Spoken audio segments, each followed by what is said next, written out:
Dorival junior অবশ্য নেইমারকে ব্রাজিলের পুনরুত্থানের লড়াইয়ে গুরুত্বপূর্ণ খেলোয়াড় হিসেবেই বিবেচনা করেছেন।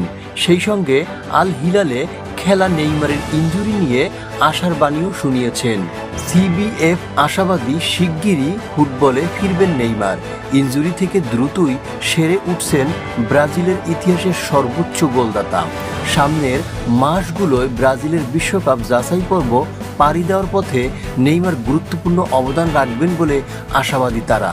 ESPN-এর দাবি অনুযায়ী সেপ্টেম্বরের ফিফার আন্তর্জাতিক সূচির সময় নেইমারকে দলে না পাওয়া গেলেও অক্টোবরে বিশ্বকাপ বাছাই পর্বের লড়াইয়ে নেইমারকে ব্রাজিল জাতীয় দলে দেখা যেতে পারে।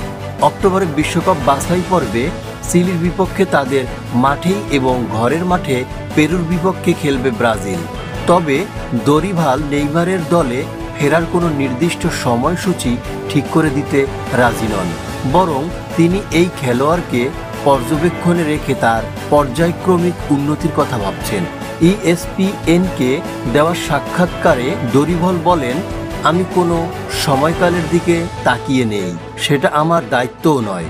তবে তাকে নিবিড়ভাবে পর্যবেক্ষণ করা হচ্ছে এবং উন্নতি করছে। জটিল ইনজুরি, লোকজন যতটা সহজ ভাবে ঠিক ততটা নয়। তার যতটা সম্ভব সতর্ক থাকতে হবে এবং আমার মনে হয় তার ফেরা নিয়ে তাড়াহুড়ো করা ঠিক হবে না। সে যেন নিজেকে শক্তিশালী করে তোলার জন্য আরেকটু বেশি অপেক্ষা করে। আমি সেটাই করতাম। এতগুলো মাস অপেক্ষার পর আমার মনে হয় না আর 1-2 মাস অপেক্ষা করলে খুব বেশি সমস্যা হবে।